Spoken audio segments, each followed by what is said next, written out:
Ya, makasih.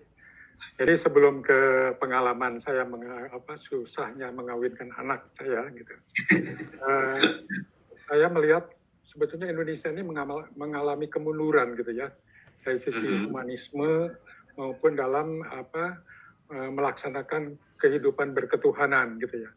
Karena kalau kita lihat di sejarah sebetulnya perkawinan beda agama itu sudah dilaksanakan sejak abad ke-6 itu sudah terjadi. Contoh abad ke-6 itu Suraliman Sakti dari Kerajaan Kendal, dia kawin dengan Putri Bakula Putra dari Kaharingan. Jadi antara agama Sunda Wiwitan atau Jati Sunda dengan agama Kaharingan sudah terjadi. Kemudian di abad ke-7 ada Dapun Tahiang, Sriwijaya Rasa kawin dengan Dewi Soba Kancana. Dapun Tahiang itu dari Sriwijaya, dia Buddha. Kemudian Dewi Soba Kencana itu dari Tarumanagara, agama Sunda dan campur Hindu lah. Nah, udah terjadi perkawinan itu. Pangeran Maniminyak juga masih di abad ke-7 kawin dengan Dewi Parwati dari Kalingga, Maniminyak itu dari Galuh, terjadi perkawinan beda agama. Kemudian abad ke-8 Rakai Panangkaran dengan Putri Selendra, itu antara Hindu dengan Buddha, terjadi kawin. Kemudian abad ke-9 pertengahan antara Pramodawardhani dengan Rakai Panangkaran, dengan Rakai Pikatan yang terkenal dengan dibangunnya Candi Kalasan dan Candi Loro Jonggrang, itu juga perkawinan beda agama. Itu di tingkat raja. Di masyarakatnya kan tentu juga terjadi hal seperti itu, cuma tidak tercatat di sejarah. Jadi sebetulnya itu udah peristiwa-peristiwa perkawinan beda agama. Leluhur kita itu sudah melaksanakan. Dan itu arif saya pikir gitu kan. Karena yang dikawinkan itu kan bukan agama sebetulnya. Yang kawin itu kan orang. Kalau agama dikawinkan mungkin bisa harga perbedaan. Tapi kalau orang kan bisa ada penyesuaian. Kemudian itu datangnya, itu kan menyatukan kecintaan yang saling mencintai. Rasa cinta itu kan datang dari Tuhan, bukan datang dari luar itu kan. Itu rasa dari kesucian datangnya. Kenapa dihalangin oleh negara gitu. Nah, ini yang kami alami gitu ya. Jadi saya mengalami perkawinan anak saya itu anak saya itu perempuan gitu. Kami penghayat gitu ya. Kemudian calon suaminya waktu itu adalah Muslim. Nah, kedua pihak, anak saya dan calon mantu saya waktu itu sudah sepakat akan melangsungkan perkawinan dengan masing-masing keyakinan. Soal anak sudah dibicarakan, nanti pada waktu waktu kecil dididik boleh terbuka dua-duanya gitu.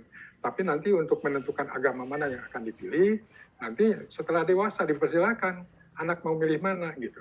Itu sudah disepakati. Kemudian calon besan saya juga udah sama-sama menyepakati. Oke, berarti inilah, jadi kita sepakat untuk melangsungkan perkawinan beda agama.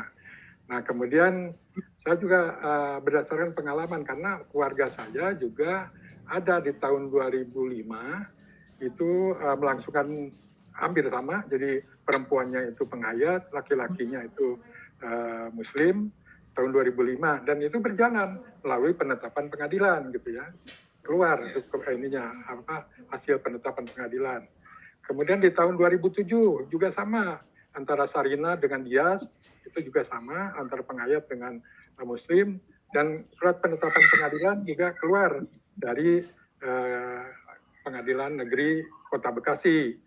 Nah, saya waktu itu kan tinggal di Bekasi, anak saya juga melangsungkan perkawinan juga antara itu mengajukan kita melangsungkan perkawinan di Bandung gitu ya, tapi domisili kan semua dan permintaan surat-surat kawin untuk dilaksanakan di Bekasi. Nah, kemudian sebelum melangsungkan perkawinan, saya juga konsultasi dulu ke pos bakum. Karena di pengadilan negeri itu kan ada pos bakum untuk tempat konsultasi. Nah, saya melakukan itu. Jadi berkonsultasi gimana anak saya penghayat, kemudian calon suaminya adalah Muslim. Bisa nggak melangsungkan perkawinan dan minta penetapan pengadilan di sini? Dia bilang di pos bakum ya silakan. Bisa nanti dilakukan minta penetapan pengadilan di sini, kata dia kan gitu. Oke, jadi tenang kan waktu itu. Langsunglah dilaksanakan pada tanggal 9 September tahun 2018 gitu. Nah, kemudian pada tanggal 14 September, nah itu kan ada berita acara biasa kan, perkawinan yang dilaksanakan secara beda agama, beda keyakinan dan dilaksanakan oleh pemuka penghayat. Gitu. Karena kan salah satu itu kan di undang-undang perkawinannya kan perkawinan adalah sah apabila sah menurut agama, hukum agamanya dan kepercayaan itu. Jadi bisa melalui agama, bisa melalui penghayat gitu ya. Nah, kita melakukan dengan pemuka penghayat. Walaupun itu ya untuk agar merasa tenang dari pihak laki-laki, kami juga minta ada ustadz yang mensahkan juga perkawinan secara Islam gitu ya, secara Muslim supaya itu dinyatakan sah. Cuma waktu untuk diajukan ke pengadilan kan pertama waktu itu yang dari pemuka penghayat saja. Nah, sebelumnya 14 September itu kami datang ke catatan sipil, kemudian minta untuk dicatatkan dan setelah diperiksa-periksa dari kantor catatan sipil Kota Bekasi mengatakan ini tidak bisa dicatatkan, harus ada dulu penetapan pengadilan. Oke, berarti kan mengikuti aturan yang pasal 235 di Undang-Undang Adminuk itu.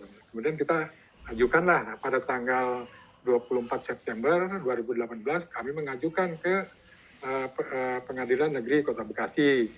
Kemudian setelah diterima dilakukanlah proses pengadilan gitu ya, proses persidangan.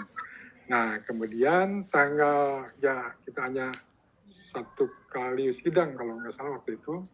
Nah, kemudian tanggal 17 Oktober 2018 keluarlah keputusan pengadilan yang isinya menyatakan Pengadilan Negeri Kota Bekasi tidak berwenang mengawinkan. Kan itu, wah ini kan artinya ditolak. Nah kan kami bingung. Padahal tahun tadi 2005, 2007 di pengadilan yang sama berhasil. Kenapa kami nggak berhasil? Nah kemudian kami kebingungan kan. Nah kemudian kami konsultasi. Tadi waktu yang pertama ini kami tidak pakai pengacara, tidak pakai advokat gitu. Jadi saya sendiri dengan anak-anak yang melakukan proses pengajuan permohonan pengadilan itu. Gitu. Yeah. Karena saya berbekal tadi sebelumnya lancar-lancar gitu ya dari saudara yang lain gitu. Nah kemudian kami konsultasi ke Profesor Wila, guru besar hukum di Unpar, dan beliau menyatakan udah kalau gitu coba pakai pengacara gitu ya. Nah akhirnya kami pakai pengacara gitu ya, mengajukan lagi pengajuan baru karena waktu hakim memutuskan dia bilang ini keputusannya NO tapi silakan apa mau banding atau mau mengajukan baru kata hakim waktu itu. Yeah. Jadi waktu setelah itu ya kita ngajukan baru dengan pakai advokat. Nah kemudian masuklah pengajuan baru, kemudian dilakukanlah persidangan beberapa kali persidangan. Nah kemudian digantung, nggak ada keputusan. Advokat aja bolak-balik gitu ya, karena advokatnya dari Cimahi Bekasi terus berkali-kali beberapa bulan itu bolak-balik nggak ada keputusan sampai suatu hari si advokat ngomong ke saya, Pak Gus katanya, itu hakimnya gawat ke saya bilang sampai kapanpun tidak mungkin saya akan mengizinkan perkawinan beda agama ini. Gitu. Jangankan penghayat dengan Muslim, Katolik atau Kristen dengan Muslim aja tidak akan saya berikan persetujuan, dibilang gitu. Akhirnya kan kita putus harapan kan dengan begitu. Jadi dikeluarkan tidak, itu keputusannya gantung gitu. Nah kemudian tidak beberapa bulan kemudian si ketua kan hakimnya itu kebetulan ketua pengadilan di Kota Bekasi. Nah kemudian ketua pengadilan ini dipindahkan dari Kota Bekasi ke Kabupaten Bekasi ke Cikarang. Nah gantilah ketua pengadilan yang baru. Nah advokat saya bilang, Gus ini udah ganti nih, kita ada harapan kita mengajukan lagi. Nah, akhirnya bikin lagi pengajuan baru lagi kan untuk itu gitu untuk permohonan penetapan pengadilan. Kejadiannya sama, udah sidang begitu juga, tidak putus-putus, digantung terus diputuskan tidak ya ini. Akhirnya kan sudah kalau gitu udah cabut aja. Akhirnya kita cabut, dan dengan terpaksa karena udah 2 tahun lebih anak saya menunda kehamilan kan, udah stres karena tidak punya tunjangan dari suaminya, di asuransi tidak ditanggung karena tidak punya surat kawin kan, kemudian kontrak kemana-mana juga kebingungan kalau pas ditanya mana kakak atau surat kawinnya. Nah itu jadi stres anak saya lama-lama. Ya akhirnya kalau bisa pindah ke Islam, akhirnya berubah KTP lagi kan ke Islam, akhirnya langsung ada perkawinan di KUA. Ya, gitu. Jadi ironi saya kira. Ya, Pak. Iya,